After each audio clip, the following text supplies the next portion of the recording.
Committee on Veterans and Military Affairs will come to order. The date is Thursday, April 4th, 2019.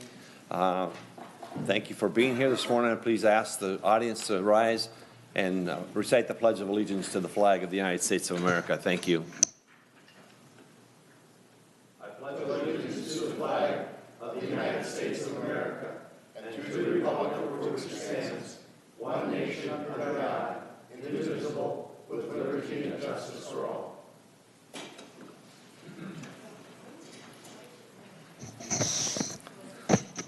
This morning we have our Senate File 2358, which is the Veterans Military Affairs budget that is going to be presented, and I will ask Senator Lang to come and chair the committee while I present. So thank you.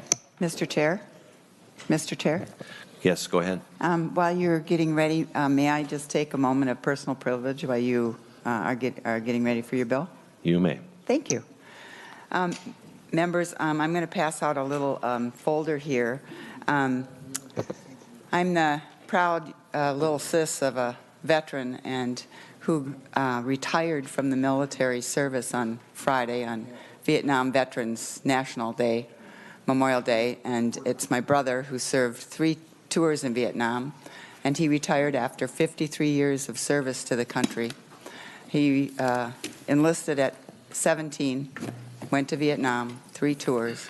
He was in the Haiti conflict and Somalia, and he retired as the garrison commander at Fort Benning, and so I was very proud to be able to fly down there and be part of his retirement service. And so I brought his folders, and this is him and his bride as they retire from service. They're going to go and retire in Oklahoma by Fort Sill, where he was a commander at one time. So I just wanted to take this moment because I'm so very proud of my brother's service and the fact that he got to retire. He is suffering from non-Hodgkin's lymphoma from his time in Vietnam, but he is a true soldier and going on. And so thank you for just giving me this little time to recognize him.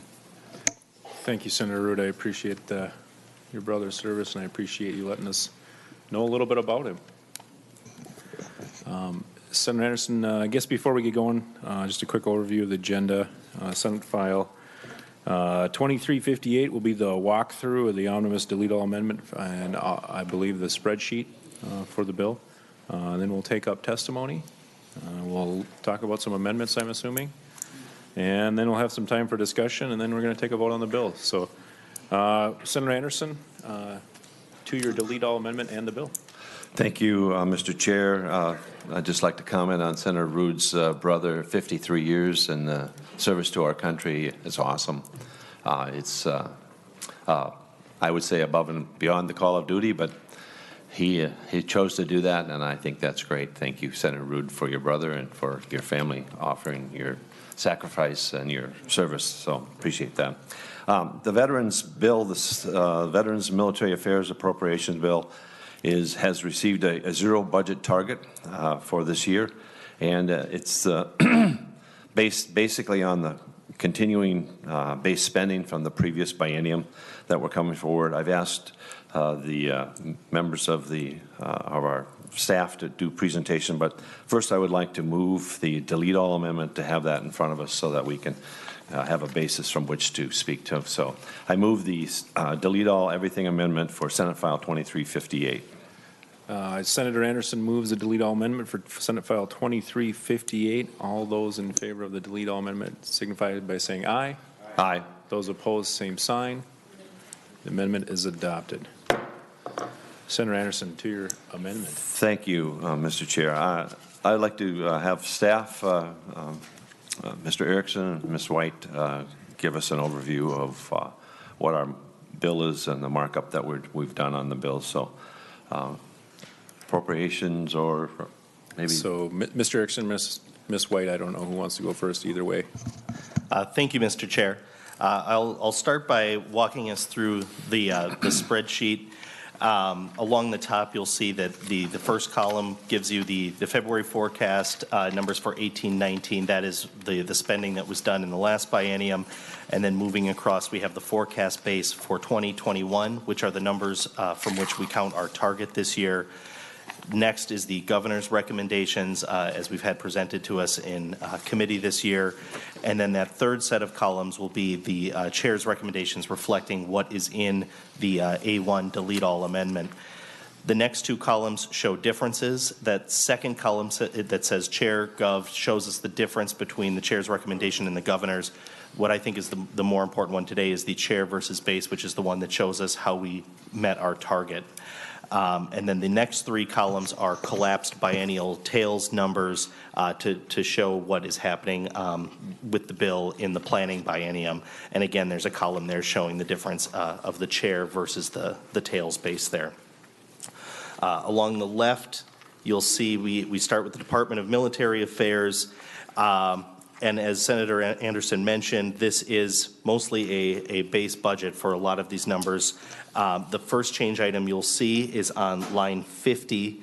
There's a one-time $50,000 transfer to the Support Our Troops account. I'll detail that a little bit more when we get to the bill language itself.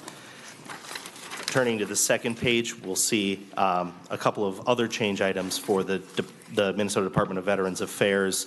If you go down to lines 88 and 89, you will see there's a $100,000 increase for the Armed Forces Service Center grant at the Minneapolis-St. Paul Airport, and a one-time transfer of $150,000 into the Medal of Honor Memorial account. And then, if you go all the way down to, let's see here. Oh, and I neglected to mention before moving on line 138, there's also a $50,000 one-time transfer to the Support Our Troops account. Again, I'll go a little bit more into that when we get to the bill language. But there's also a cancellation on line 145, and since the target for the committee was 0, in order to effect some of this other spending, this was where the savings were found.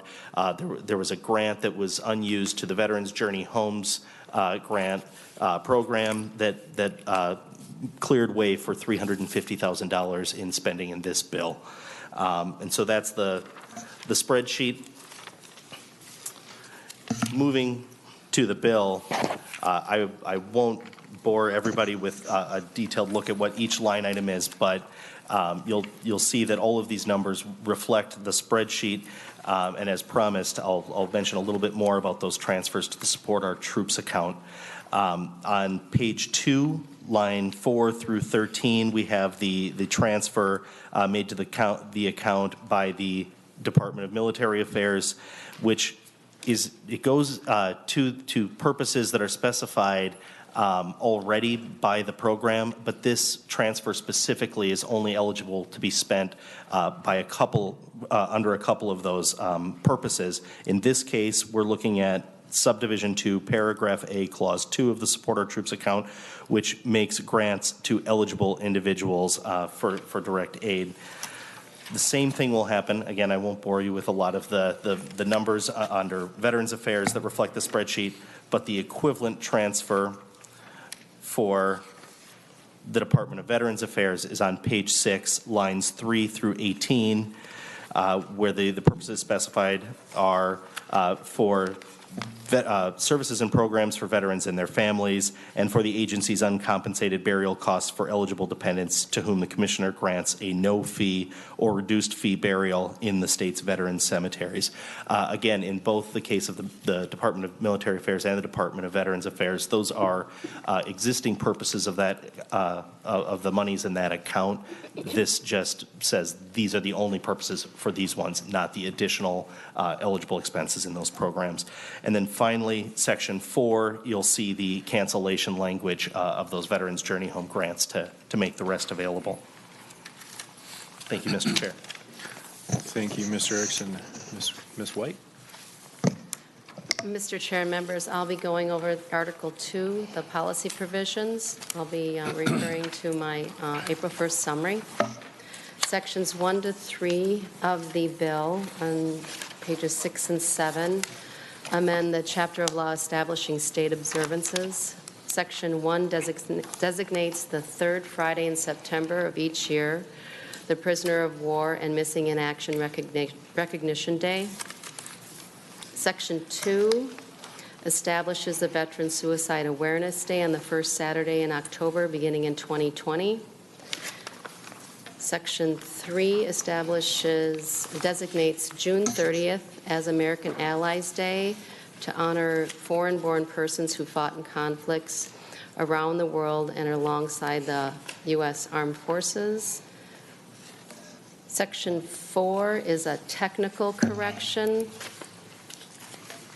Section 5 provides that the Medal of Honor Memorial account created in the special revenue account consists of money transferred by law to the account and any other money donated, gifted, or granted.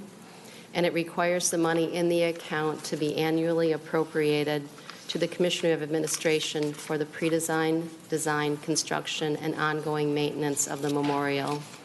Section 3 is stricken, and that specified restrictions on using the funds. Section 6 requires the Commissioner of Administration to place a memorial plaque in the Court of Honor on the Capitol grounds to recognize the service of Minnesota veterans who served in the United States Armed Forces during World War I, both at home and abroad. And this plaque will replace the current plaque. And the Capital Area Architectural and Planning Board will solicit design submissions from the public and select a design which must be approved by the Commissioner of Veterans Affairs. Thank you, Ms. White. Members, do you have any questions of either Mr. Erickson or Ms. White prior to moving on to testifiers? Senator Anderson at this point. Thank you, Mr. Chair. I do believe we do have some amendments. Do we want to go to them, or are we going to testifiers first? Roger, Senator Anderson, we will move to the testifiers first. So. Okay, very good. If there's no questions, then we'll have the testifiers come up. As far as testifiers go, it looks like we have Mr. Don Kerr, Mr. Benjamin Johnson, and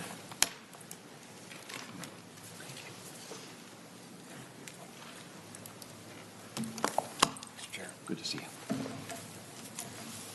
Mr. Kerr, sir, if you would, please identify yourself for the record and proceed.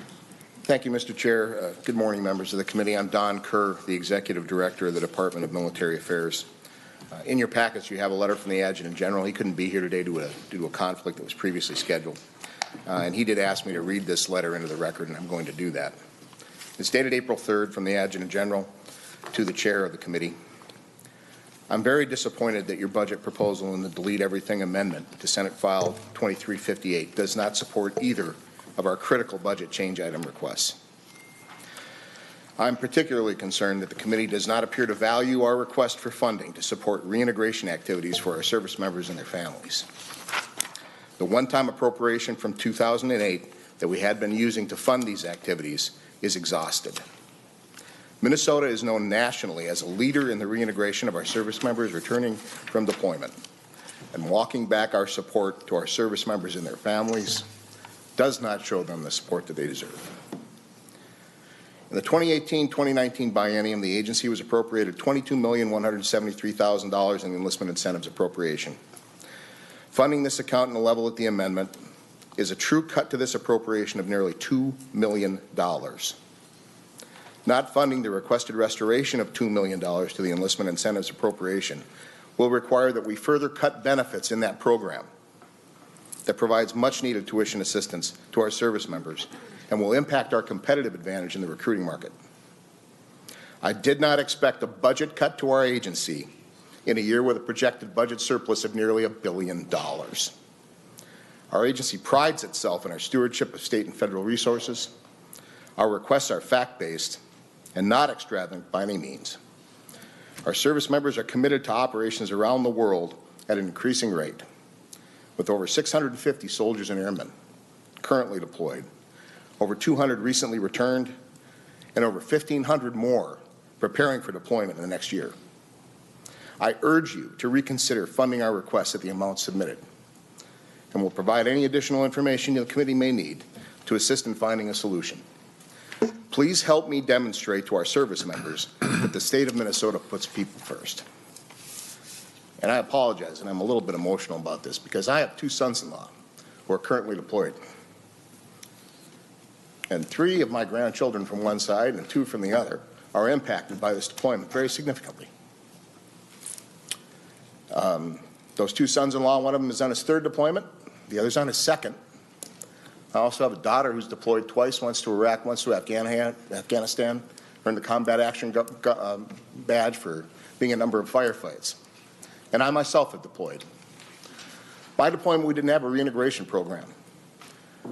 I wasn't particularly challenged by that, but I had an awful lot of soldiers that returned from that deployment that were, and having that reintegration program could have helped them a lot. And I participated in the planning and establishment of that program when I was a colonel in the Army National Guard. And I'm very proud of that work. And we have to continue it. Have to find a way. I don't understand how this chamber can look at this budget and say this is an appropriate time to request a $2 million reduction in the Department of Military Affairs and the National Guard while we have the 34th Division headquarters deployed to a combat zone. And this will directly affect them because they're returning in July, folks. This is their reintegration that we're talking about here. So I know everyone was at the speech last night, and I think you have an opportunity here. The governor spoke about One Minnesota, about eliminating the theater that's involved in our lawmaking process. Now, I don't believe for an instant that anyone on this committee truly wants to cut $2 million from the budget of the National Guard. I don't believe it. I don't believe the leadership in the chamber wants that either. Camp Ripley is in Senator Gazelka's district. Everybody knows that. He can't possibly want to cut funding to the National Guard. But it appears that we're setting up some kind of a theater here. Now, I also don't know of any other area of state government budget that is less controversial than this one. This is the least controversial budget area in the entire budget. This is an opportunity to step forward and hear the governor, accept the amendment, fund us at the level requested, and let's spend your time working on things that are truly controversial, that the 2 chambers and the 2 parties need to work toward resolution on. So, Mr. Chair, I urge you to answer the Adjutant General with a resounding yes, we support it. And I really see 3 paths going forward. I know you're under constraints. I understand that. But I see, as an observer, and I can't tell you how to do your job. You got to do that on your own. But I see 3 clear courses of action that you can choose. You can take a bold step and accept the amendment that's about to be proposed, and then go back and explain why you're missing your target. And that still has time to be fixed. This still has a couple of stops before it gets anywhere. You can take a different step if you aren't comfortable doing that and hold this thing on the table and schedule another hearing and go back to talk to leadership about the potential of answering the governor who made his statement last night. What a perfect opportunity to go back and offer that olive branch to the governor to say, hey, we were listening to what you said and we're willing to work with you. Or we can go down the kabuki theater approach and we can pass the bill at the level that you suggest and it'll all get worked out in conference. And based on the fact that the Senate Majority Leader has Camp Ripley in his district and the governor is a former member of the National Guard, pretty sure 2 of the 3 parties are going to come together and probably going to get exactly the level we want, but it's going to cause a lot of pain because if you don't do that, there are certain steps that the rest of us have to go through that none of us are going to be comfortable with. And I don't want to go there. I don't want to see Senator Lang have to answer at the officers' conference in 2 weeks what's going on, why isn't the Senate supporting the National Guard? Because I'm telling you right now, Senator Howe is going to throw him under the bus and say, I'm not on the committee, don't blame me, that's Lang. That's what's going to happen. And we don't want to go there. It's unnecessary.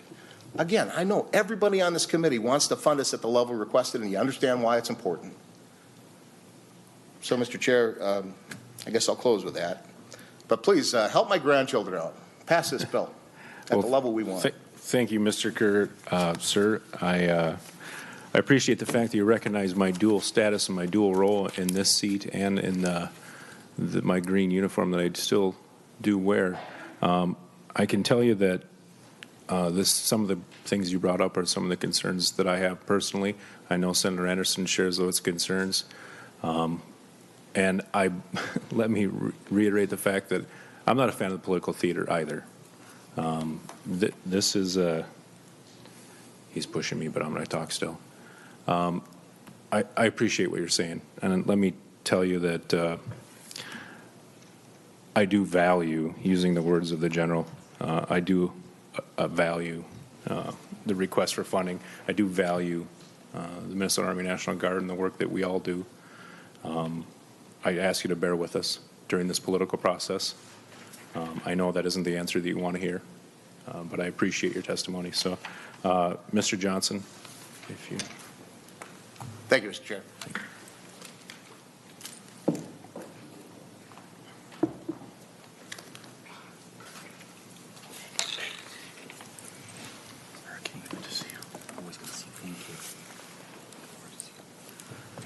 Chair Lang, members of the committee, my name is Ben Johnson. I'm the Legislative Director for the Minnesota Department of Veterans Affairs.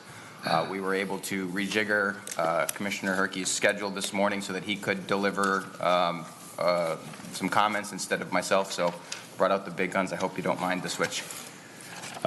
Commissioner Herkey, would you like to begin, or? I can, Mr. Chair, I can begin. Members, Mr. Chair, members of the committee, for the record, my name is Larry Herkey. I'm the Commissioner of the Minnesota Department of Veterans Affairs. I want to thank you for providing me the opportunity to be here today and for all the hard work and commitment to supporting those who have contributed so significantly to securing our freedoms and the quality of life that we all enjoy for our 327,000 veterans in Minnesota.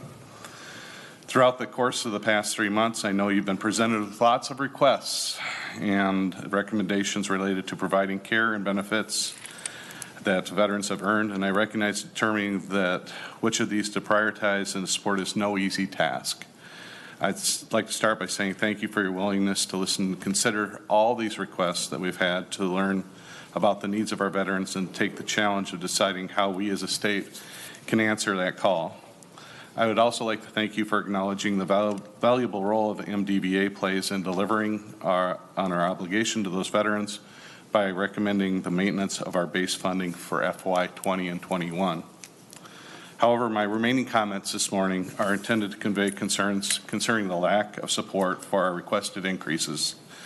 We have prioritized our funding requests and limited them to only the areas of greatest need, and I can tell you there was many requests. Many got denied before they even came here. So these are the top 3 items that we have. The first is maintaining our current level of service to our support, education, employment, outreach, and claims services. The second area is successful ongoing operations of our state veteran cemeteries at Little Falls, Preston, Duluth.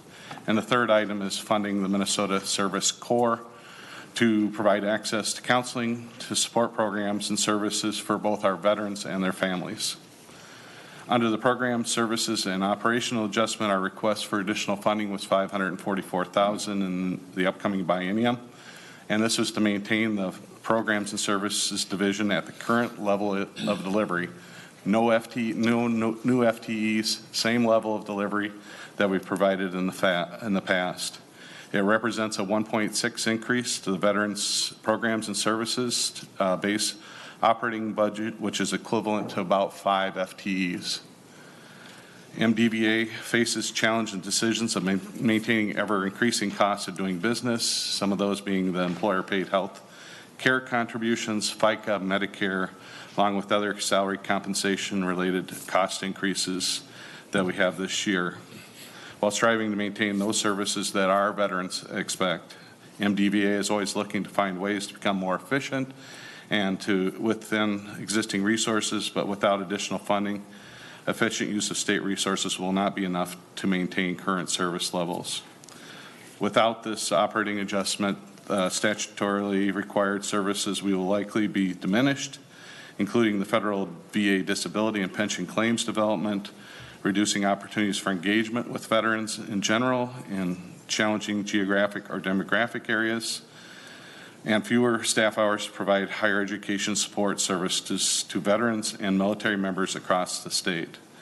Non-statutory required areas of special emphasis will also likely need to be reduced or eliminated to include such as outreach in the Women's Veterans Program and the Tribal Veterans Service Officers. In the area of the state cemeteries, our request was for additional $775,000, and this is to maintain the level of funding for the salaries that are currently in place for the 3 state veteran cemeteries that are currently in operations.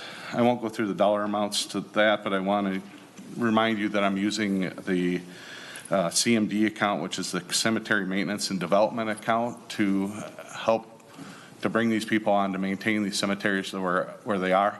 That account's actually designed for equipment and maintenance of facilities. So it's a reimbursable account that we ask for reimbursement based on the veterans that are actually buried. We ask for reimbursement. And again, those funds are really there to maintain the facilities and the equipment, not to pay for salaries. The continued use of the CMD account to support the unmet staff costs is not sustainable. It jeopardizes our department's ability to cover routine and emergency equipment repairs, future equipment replacement, facility repairs, and other non-salary costs that we need to operate the cemetery safely and provide appropriately solemn burials services to veterans and the family members. If we don't receive additional money, we'll probably have to use some of the CMD account, but we'll probably have to reduce staff, and that will reduce the amount of services we can provide and basically the way that the cemeteries will look into the future.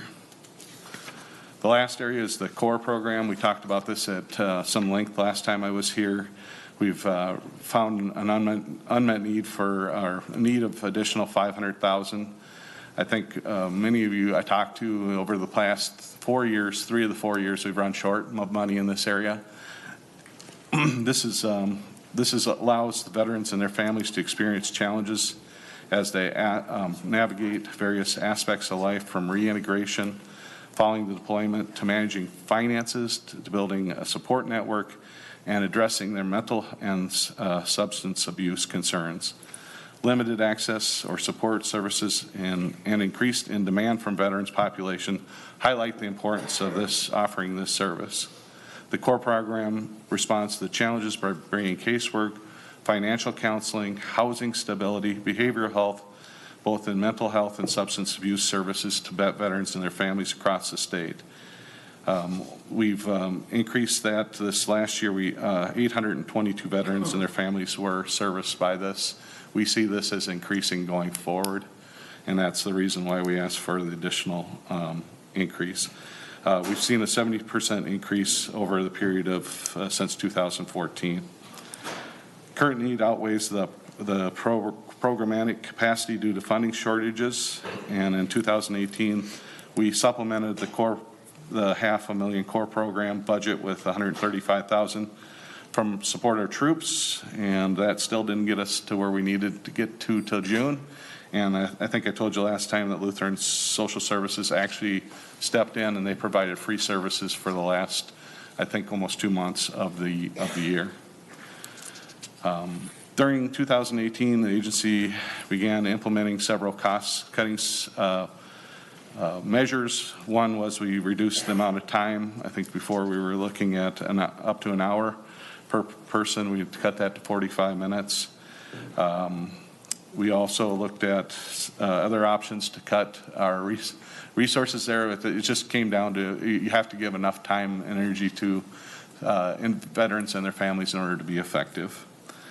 If this increase for funding for the Kerr program is not funded, the program will need to consider at a minimum instituting a cap on the services provided, limiting the number of veterans served, limiting components, or limiting the number of appointments an individual can make under the Kerr contract, and limiting the geographic areas that are served.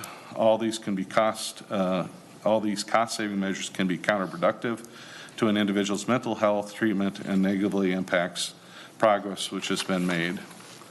Additional funding would allow us to sustain meet the increased demands that we have, especially in greater Minnesota.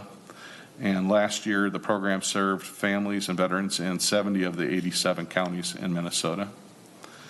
In conclusion, I appreciate the opportunity to illustrate the consequences to Minnesota veterans and their families if the bill that before you is approved, and additional funding for these critical activities is not included. I'd like to offer you a solution.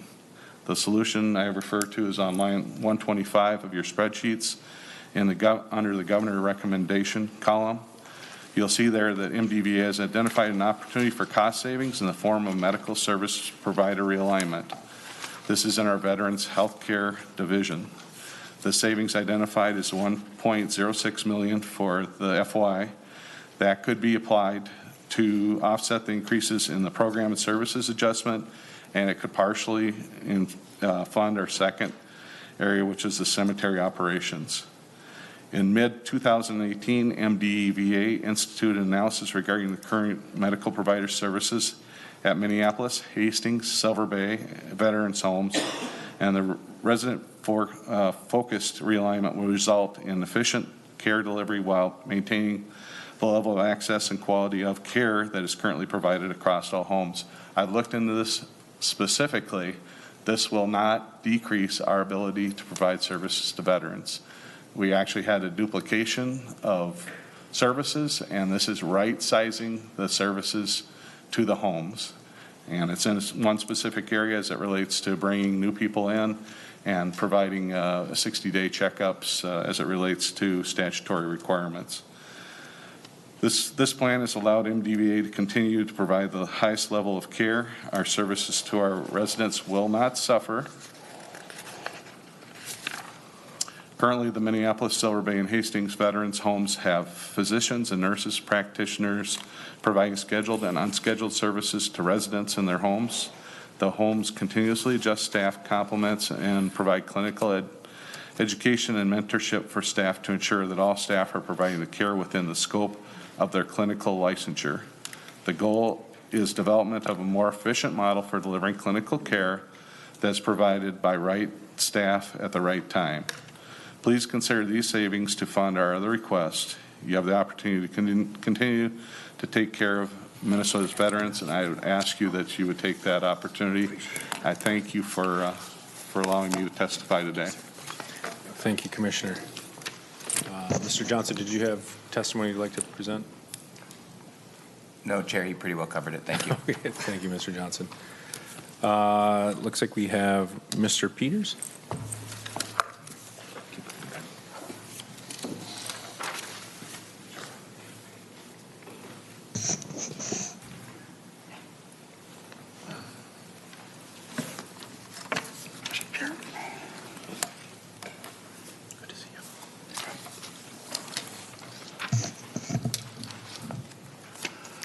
Peters. Thank you, Mr. Chair. Please identify yourself and members of the committee, and Senator Anderson, thank you for allowing me to speak. My name is Andrew Peters. I'm a U.S. Army Vietnam-era veteran who continues his commitment to the military veteran community, serving as adjutant of Lake City Post 110, commander, Wabasha County Consul. And at the district level, I am their legislative chair for District 1, which encompasses 15 counties in southeastern Minnesota. And I'm also vice commander of Area 1, which encompasses Winona County, with Winona Post, my largest post. In Olmsted County, Rochester is my largest post there. Wabasha County, Lake City is one of the largest posts there. I am also a member of our Honor Guard, Joint Honor Guard with our post and our VFW Post 8729. We participate in many ceremonies, whether it's funerals or civic requests, including we will help other posts or other Honor Guard requests around the state. We are also go down to the Preston State Military Cemetery 1 to 3 times a month to conduct military ceremony honors down there. But I like to approach from the perspective, I'm looking at your line item on Honor Guard funding. The document I looked at was in Section 3, Veterans Affairs, Programs and Services. As a post, we're very appreciative of any and all funding that we can receive to help us out. From an Honor Guard unit, Many of us bear our own costs, because if we go to the post, we get and have them pay for a lot of expenses. It takes away from our youth programs like Legion Baseball, Boys State, school safety patrol programs, and sending in kids to those programs there. As an average, it costs about $400 for our color guard, honor guard uniform. Then there's costs associated in traveling to and from the ceremony sites. There's a cost in maintenance and firing of our weapons.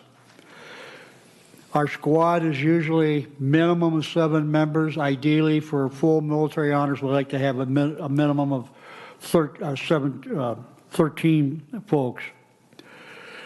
Just to put it in perspective on your line item budget for $200,000 for honor guard, and I'll use the American Legion. We have 571 Legion posts in our state. And my post averages about 45 ceremonies a year. And if I take the $200,000 and divide it by our Legion posts, that comes up to $8 per event in funding that we get from this bonding bill, which equates to about $350 a year for 45 events. When I talked to my posts on this, that they can submit for funds, and he said the time and cost to process the paperwork to get $8 is not worth it. I would not be surprised that you still have dollars left in your $200,000 account, because to most posts it's not worth it. For us to support every event, minimum $50 per event. And I kind of threw out a suggestion to reconsider raising the $8 per event to $25 per event, which brings up to about $1,125 for post, or increasing that line item budget from $200,000 to $642,375. This covers about half of our costs. We, as veterans with the American Legion Post, do not mind cost sharing, because we both have a commitment. And as an honor guard, personally, when I get called on an event, I will clear my calendar, because this is a commitment that I will make to a veteran who's paid the ultimate price, and it's a great reflection and an honor. I also have another alternative, and I'm going to kind of maybe step out of bounds as I'm noted to do. The other recommendation I could have you consider, it'll probably equate to another bill. Some of you have heard my idea, is that for all federally chartered veterans organizations, and I go all, make us tax exempt from all taxes, property sales, excise, county, city, gas tax, whatever it is, and all fees. Our role in fundraising is to give back to the community. When I see tax increases on veterans organizations, what you don't realize, and it's left in all your equations, insurance costs double every time you increase your taxes. 47% of my post budget goes to taxes and insurance. And that's money we take away from our kids and our community. And so I urge you to really take a look at it. Obviously, plan option B would be raise the fee. Option C, which you'll probably hear from me later on if I'm not called out of order, I'm going to look for a tax exemption for federally chartered organizations from all taxes.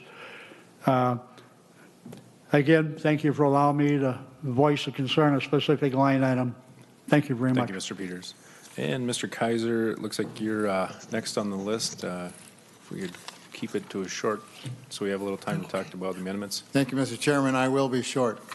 My name is Jerry Kaiser. I'm the chairman of the United Veterans Legislative Council. That's 31 veteran organizations in the state of Minnesota that is in total support of the Department of Military Affairs and Department of Veteran Affairs process that they're talking today. I cannot do any better than Don Kerr and Commissioner Herke in discussing all the particulars of this. one egregious thing to me is I am a combat veteran from Vietnam. I volunteered for 2 tours there 50 years ago. And when we came home, there was nothing, absolutely nothing. And these programs that they're doing to reintegrate the people, I never even spoke about being a combat veteran back in those days. Nobody cared, and it really hurt. It caused a lot of my friends who are now deceased suicide. And to get these families back into the way that they wanted to be before they left is so, so important. I think it's egregious in a state of the state statement that the governor said of surplus money coming in and that you're going to cut this. All they're asking for is 0.5% on this. It's just egregious that that's not happening. Your organization, your job would be to talk to your leadership and have them put this back in there, as both Commissioner Herkey and Don Kerr and the Adjutant General say. We need to do the right thing, and the right thing is to do what they just talked about. Thank you for your time. Thank you, Mr. Kaiser.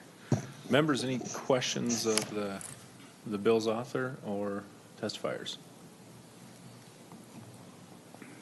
And at that point, I'd like to move on to amendments. Senator Little.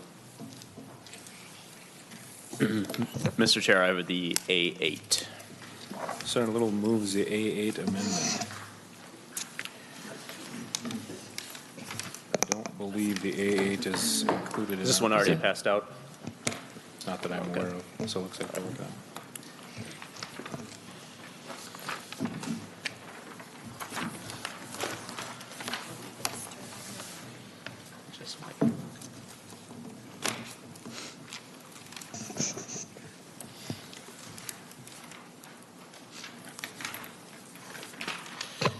I think everybody has an amendment, Mr. Chair. Thank you, Mr. Chair. Before I get going, I do want to request a roll call on this amendment and ask that the roll call be reflected in the journal. Roll calls suggested and roll calls granted. Okay.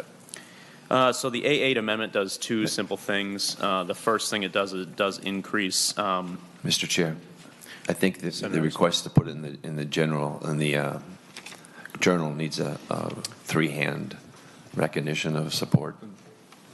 That's correct, Senator Anderson. Members, if you could, I have 3 hands. Very good. I assumed. Thank you, Mr. Chair, and thank you, Senator Anderson. Again, the amendment does 2 simple things. The first is it increases the funding to provide the $258,000 increase in the reintegration for the reintegration services. The second thing it does is it increases the appropriation for the enlistment incentives, essentially erasing the decrease that was reflected in the delete all amendment. On a personal note, I just want to say, we all agree we need to do what we can for veterans returning from service. And so that's why I'm proud to increase the funding for reintegration services. But sometimes I think we forget that, getting people into service is a great thing for the person getting into service. And from my personal standpoint, my younger brother joined the Guard. And I hope he doesn't hear these comments. But before he joined the Guard, he was floating around. He did not know what he was doing with his life. But since he joined the Guard, his life has been very positive. And so I just appreciate what the Guard did for him. And that's why I think the enlistment incentives are so important, because financial, it's not a huge financial thing that people join the Guard for. You're not making a ton of money. So I don't know if he could have done it financially had he not had those incentives. And so I just want to make sure that people in the future can join the Guard and turn their life around. So thank you, Mr. Chair. Thank you, Senator Little. And any other additional comments? And Ms. Letters? Mr. Chair. Senator Anderson. Thank you, Mr. Chair. Senator Little, I agree that these enlistment incentives are needed, and also the integration funding is also needed. But this puts up my budget out of whack, and it's a situation that I'm going to have to go back and talk with the leadership to say, how come you put the budget out of whack? So I'm in a situation where I'd love to do what you wanted me to do, but I also know that I'm obligation to make my budget financially stable. So I can't accept the amendment at this time. Thank you, Senator Anderson. Senator Little. Thank you, Mr. Chair, and Senator Anderson. I greatly appreciate your comments. I'm more than willing to come and talk to leadership with you if you think that would help. I think it's important to note that we're still a month and a half away. It's very early in the process, and I think kind of setting the tone for how we're going to stand up for veterans matters. And so that's why I'm offering these amendments, and I hope you understand that. Mr. Chair, I would like to divide the question if we could, and I just want to make sure that we vote separately on the two parts. Senator Little, I guess the question I would ask you, at what point do you want to divide it, and does that division nullify the A5 amendment that will be offered in the future? Mr. Chair, if we divide the question, that will make the A5 amendment unnecessary. Appreciated, Senator Little.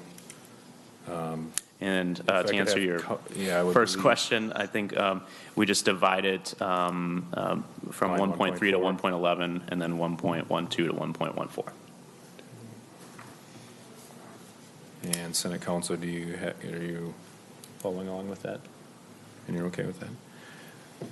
Okay, so it'll move as two separate votes. And if you could describe the First Amendment again legally.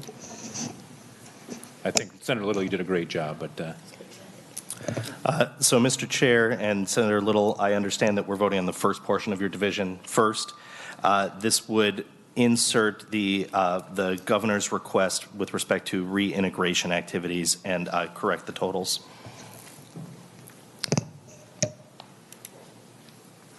And a roll call has been suggested, so please continue. Anderson. No. Bigham. Aye. Swedzinski. Aye. Goggin. No. Hall. No. Kerr. Yes. Housley. No. Lang. No. Little. Aye. Newton. Aye. Rude.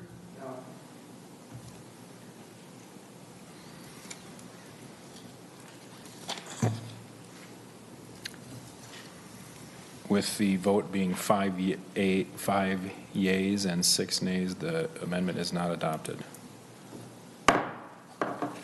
Moving on to the second part of A8 amendment, lines 1.12 to 1.14. Is that correct? Yeah, Mr. Chair, this portion of the division will just do the enlistment incentives insertion of the governor's request. So a roll call has been requested and granted for this section of it as well. Anderson. No. Bigham. Yes. Swedzinski. Aye. Goggin. No. Hall. No. Kerr. Yes. Housley. No. Lang. No. Little. Aye. Newton. Aye. Rude.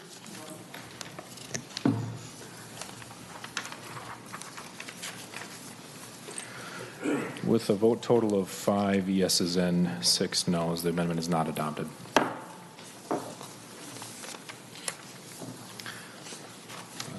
Members, moving on. Any other questions or comments? Senator Anderson? We have more amendments, I believe, that need to be put I on. assume so. So, Senator Newton. Thank you, Mr. Chair. I have the A4 amendment. Senator Newton offers the A4 amendment. The A4 amendment simply restores the cuts to the bill that had been requested initially by the Department of Veterans Affairs. so that the amounts would be as initially requested. And I have to say, when both the Department of Veterans Affairs and the National Guard came forward with their initial budget requests, I was surprised at how low they were. I think that Commissioner Herkey and the AG did an extremely good job of requesting only what they absolutely needed. There seemed to be no fluff in the budget at all. And I also appreciate what Commissioner Herkey had offered here on deleting this line 125. And I think, Chair Anderson, if we can work on that and restore the programs and the cemetery work, and I know, speaking with you yesterday, you indicated that the $250,000 that we're short in the core program is something that is being looked at by the Chair of Finance. So that would bring us back up to where we should be. I don't know, Chair Anderson, where we go with this. Would we have to have another meeting in order to do that? Is this something that we can do administratively? I can ask staff if we can change this administratively and do it on the fly. Senator Anderson. Mr. Chair, I believe that I'll ask council for their input on that. Mr. Chair and Senator Newton, I don't understand your question. What we would do is delete line 125 from the spreadsheet and then use the funds that are on the line 125 for the programs and for the cemeteries. That would be the initial portion, and then we'll continue to work on restoring the funds for the core program separately in a separate bill. Mr. Chair, members, I'm going to defer to fiscal analyst Andrew Erickson. Thank you, Mr. Chair. Senator Newton, that is something we can get for you. It's going to take just a little bit to get the amendment drafted to include that. There will be enabling language in the bill to do that. Deleting it from the spreadsheet wouldn't effectively do anything by motion. Yeah. But I'll try and work that up for you as quickly as we can. Okay. And I think if we can temporarily table this, and then I believe Senator Kerr has an amendment that we could work on. I think you have an amendment. If we could look at that and table this initially and then possibly come back with a revised amendment. Senator Anderson. Well, how long is it going to take to put that kind of a? Mr. Chair, Senator Anderson, hopefully no more than 10 or 15 minutes if we move quickly. Okay.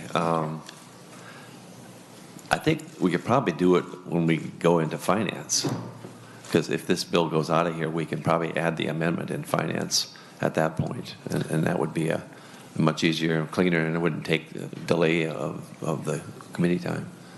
And thank you, Senator Anderson. Yeah. And Senator Newton. Mr. Chair and Senator Anderson, as long as I have your assurance that that's what we're going to do, yes, then I'm perfectly happy with that, and yes. I won't call for a vote on this then. Okay. Thank you. Thank you, Senator Newton. At this point, would you like to withdraw the amendment? At this point, I will withdraw the amendment. Yes, thank you. Thank you, Senator Newton. Senator Newton moves to withdraw the A4. Senator Kerr? Yes, Mr. Chair, I have an amendment, A6 amendment. Senator Kerr offers the A6.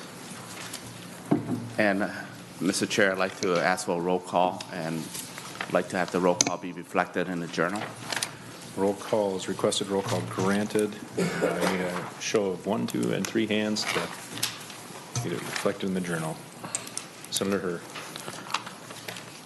Kerr. Mr. Chair and members, I have spoken a number of times before on recognizing the Hmong Veteran Memorial Day, and this has no fiscal note. It's precious, it's priceless, it's honor. So it's go beyond any fiscal note. I do take this a little personal, but my personal is deeper than personal itself. The amendment is to ask for May 14 to recognize among veterans who served under the United States during the Secret War in Laos. May 14th, 1975 was the last day of airlift evacuation of those who fought for the United States, and at least 35,000 Hmong SGU soldiers lost their life protecting American troops.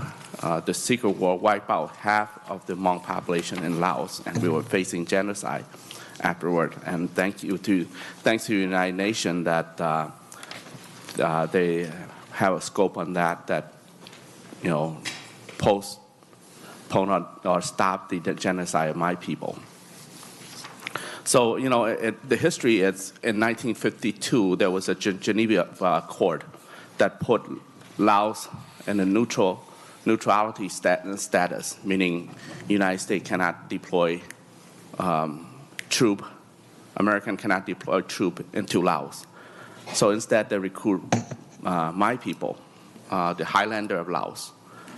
And in a matter of a month, our small village all have airfield and infirmary, and it changed the life of my people forever.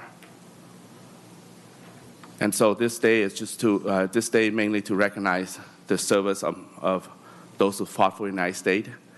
When my people fought for the United States, they didn't know they were fighting for GOP or DFL.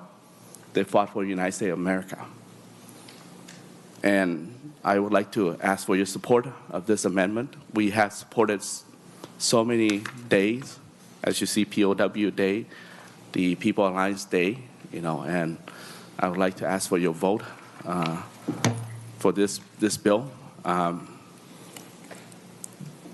My forebear has only one enemy, and that is the communist dictatorship of Southeast Asia. And not honoring the service of my people, we are fulfilling their agenda. So I ask for your understanding. This is not a political matter. This is for all of us to acknowledge the service of my forebear.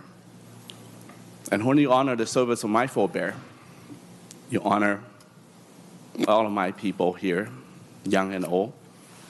Over 90,000 living in Minnesota, the largest Hmong American community in the 50 states.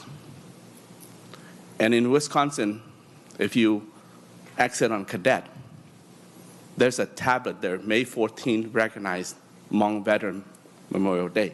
On Cadet, Wisconsin, there's the second largest Hmong population, American population in our country. In Alaska, there's only 500 Hmong American there, but they recognize May 14th as a Hmong American Veteran Memorial Day. Only 500. We have the largest Hmong American in our 50 states here. And I don't understand that we would have put this into a political quagmire. And so, if you respect the service of my forebear who fought for the United States, you respect me, you respect my community.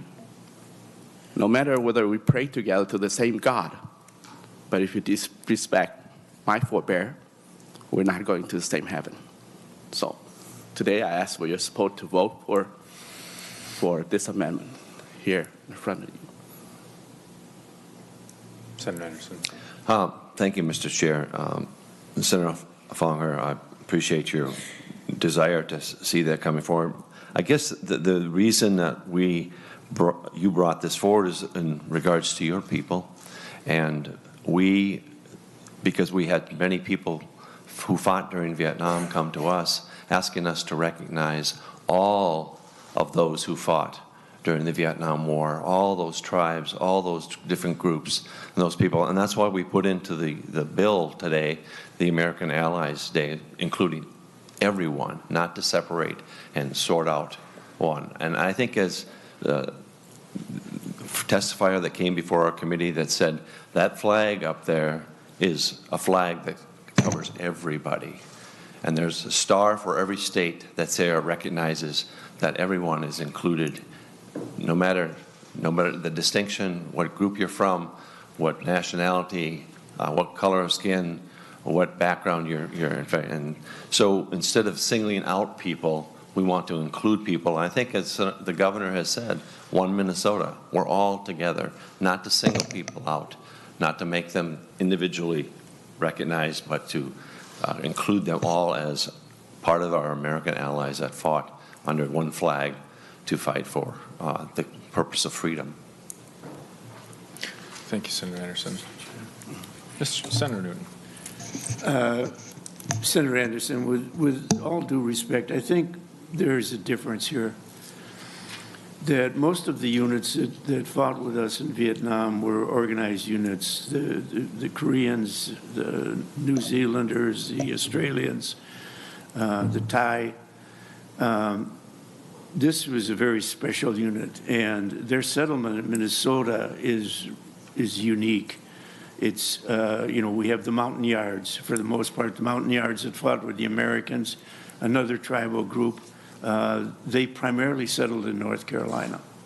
So, but the fact that the Hmong have come here, and if I'm not mistaken, I think was it Governor Perpich or one of our governors had actually gone to the refugee camp and encouraged them to come to Minnesota. We have a unique opportunity here to recognize the service of the Hmong. And I know, what a lot of people are alive today because of what they did, and a lot of Americans owe their lives to them. And I would certainly like to see us move this forward and approve it. Thank you, Senator Newton. Senator Little. Thank you, Mr. Chair, and Senator Kerr for bringing this forward. I've voted for it in the past. I'm going to vote for it today. I'm going to vote for it on the floor. I'm going to vote for it next year. I'm going to keep voting for it until this gets done. So never give up. We're going to get this done at some point. Thank you. Roll call has been requested. Senator. Yeah, I'd like to add on the comment. I certainly don't like to have much symbolism and reflection to the honor and dignity of the service of the Hmong veteran. We do have 50 stars on our flag, and none of them shine brightly. And if we want to add symbolic into that, we're talking about our state, Minnesota, the North Star State. And I certainly want the North Star State to shine brighter than any other star, if we want to reflect. But this is a different discussion, and I don't want to, add on that symbolism further. But yes, no star are shining brighter than any star. But we have here a unique situation, being that we are the only state with the largest Hmong American population in our 50 state. And if we don't recognize which other state would? I mean, Alaska is ahead of us. Wisconsin is ahead of us, and I certainly don't want to go there to that regard either, that we are competing within state. But it's the service of the men and women who sacrificed their life and died in the Secret War in Laos. The Air America and the Raven are the only two. I mean, no one was there. The Hmong are the nucleus of the Secret War in Laos. And that are the Air America and the Raven, and they entrust the Hmong with the legacy. They can only remember if we have not forgotten the service of the Hmong SGU veterans. So thank you, and ask for your support and a roll call. Roll call has been granted. Anderson. No. Bigham. Yes. Swedzinski. Aye. Goggin. No. Hall. No. Herr. Yes. Housley. No. Lang. No. Little. Aye. Newton. Aye.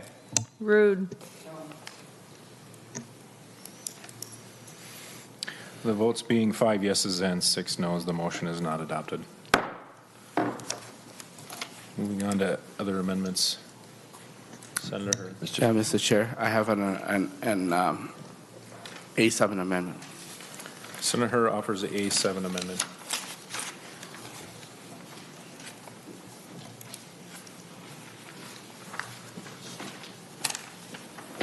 The A7 amendment is to designate May 14 each year as the Secret War in Laos Memorial Day. Since they're concerned about that we are identify a group of people, let's recognize the Secret War in Laos. We didn't know till 30-some years later that there were war happening in Laos. And so this falls in the same category. Doesn't identify any group of people, but identify the war itself, the Secret War in Laos. So, member, I ask for your support of this bill amendment. Senator Anderson. Mr. Chair, I don't know that much about the Secret War in Laos as far as and it's designated May 14th as a significant date. I know there's some members in our audience that may have fought during that time, and if there were anybody that would like to comment on this amendment, I'd like to hear their Is there anybody comments. from the audience who would like to comment for or against the amendment?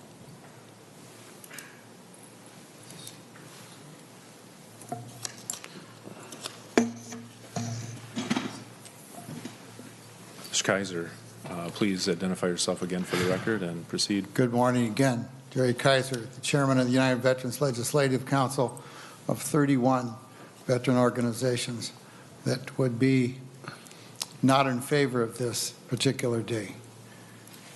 May 14th is the defeat of the Hmong and the victory of the Pathet Lao in Laos. Why should we celebrate this program where goes over, they would consider that's a victory over there, a communist organization, and we're vehemently against celebrating any kind of a day that would be a defeat. The Vietnamese have their 27th of April as a defeat where they just had to vacate their country.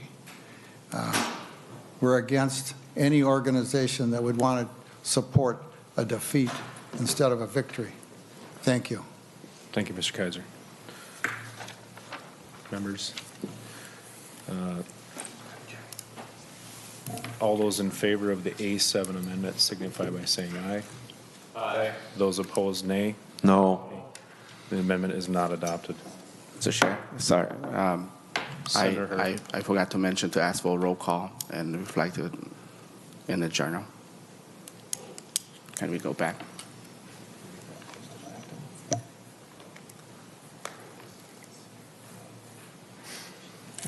Mr. Chair, I think you can do a hand, but I don't know. It's a little late to be asking for a roll call after the fact. Right, Roger. We can. I would entertain an offer to put it in the journal, but at this time, the roll call vote is denied. I can't hear you, Mr. Chair. Sorry about that. I would say I would consider an offer to put it in the journal, but at this time, the roll call vote is denied. The amendment has not been adopted. Mr. Chair, division. What was the one that Isn't the vote over, Mr. Chair? You can still That call is for a correct, division. Senator. Pardon me? Mr. Chair, I believe you still can call for a division at least. Division. Okay. Yeah. Division on what, Senator? Division on the ruling of the chair? On the vote.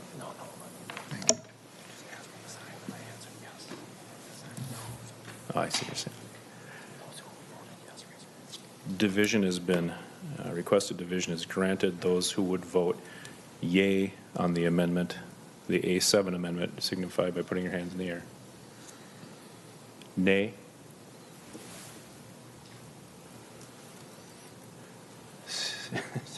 Seeing 6 nays and 5 yeas, the amendment is not adopted.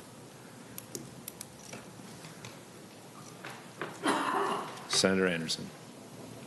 Thank you, Mr. Chair. I believe we have an A2 or another A3.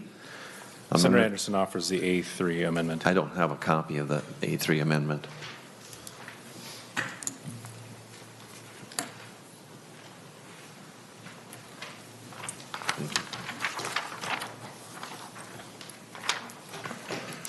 Members, while you're getting the A3 amendment, this was made aware to us that they wanted to make sure that the World War I memorial plaque that was going to be replacing the plaque that's on the grounds of the Capitol, as it states in the amendment, shows page 9, line 19, that it is at no cost to the state of Minnesota, and twice there. So I said that was stated in committee, but I don't think we formally made it a written verbiage on there. So I accept this as a friendly amendment. Senator Anderson offers the A3 amendment. All those in favor of the A3 amendment signify by saying aye. Aye. Those opposed, same sign. The amendment is adopted. And Mr. Chair, I believe there's another amendment that's before us. I believe the A2, or Senator Anderson, are you A2, I offering the A2? believe. Yep. Senator Anderson offers the A2 amendment. And as this is being handing out, I guess I would just ask council to maybe explain it to the committee. Thank you, Mr. Chair. This was a technical amendment brought to us by MMB regarding the cancellation of the Veterans Journey Home grants. They just wanted to move up the date that the funds would cancel and put an immediate effective date on it to make sure that the funds are in fact there to clear room for the chair's target. Thank you. Members, any questions on the A2 amendment? Mr. Chair, Senator Anderson. I find it a little bit interesting that why wouldn't we, if the bill was to be passed on a certain day and we made the bill effective that day, why would we have to then include this language and by a certain date? I mean, I don't understand that. Yes, Mr. Chair and Senator Anderson, it's a bit technical and has to do with the way that we count things over at MMB and the way things work in the budget rules. Essentially, if we wait until this bill is effective on July 1st, the money will have already by default canceled to the general fund, and so there isn't any money for us to grab. In order to make room for our target, we have to cancel money in the current biennium before it's scheduled to cancel already on June 30th in order to capture the difference to make room for that $350,000. So, Mr. Chair and Mr. Erickson, you're saying that if most bills like this, omnibus bills or bills, will go into effect August 1st? Mr. Chair, Senator Anderson, July 1st if there's an appropriation, but the cancellation would take place on June 30th in anticipation of that change of fiscal year. This makes sure that we get credit for canceling those funds rather than them canceling by default as most unexpended funds do in the executive branch. Very good. Okay, thank you. I accept the amendment. Senator Anderson accepts the A2. All those in favor of the A2 signify by saying aye. Aye. Those opposed, same sign. A2 is adopted.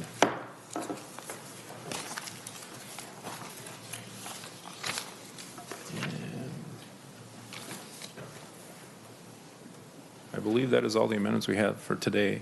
That's all the amendments I have. I don't know if the committee has any more or anything Members, else. are there any questions of the bill as a whole? Mr. Chair, I would ask for a roll call vote and the record be in the journal. Senator Hall, roll call is requested, roll call granted, and it will be printed in the journal. Need 3 hands. 1, 2, 3 hands, I see. Senator Anderson, would you like to move your bill? Yes. Thank you, members. I appreciate the opportunity to hear the bill, understanding that we are in a situation where our targets were not what I would or maybe even our committee would like to have seen, but we were given that target as a 0, and we're working from the base from the previous biennium. But I thank you for your willingness to go sit through and hear the explanation of our policy and of the bill, and we will continue to work with this as we move this bill forward.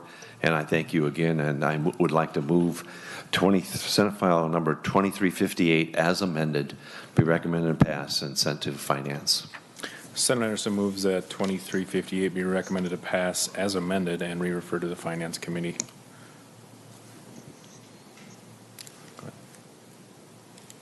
Ready? Anderson. Yes. Bigham. No. Swedzinski. No. Goggin. Yes. Hall. Yes. Herr. No. Housley. Yes. Lang. Yes. Little. No. Newton. No. Rude.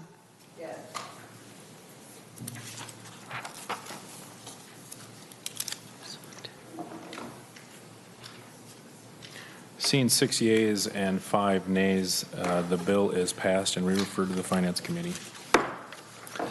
Thank you, Mr. Chair. Thank you, members. And members and audience, with no further items on the agenda, the Military and Veterans Affairs Committee is adjourned.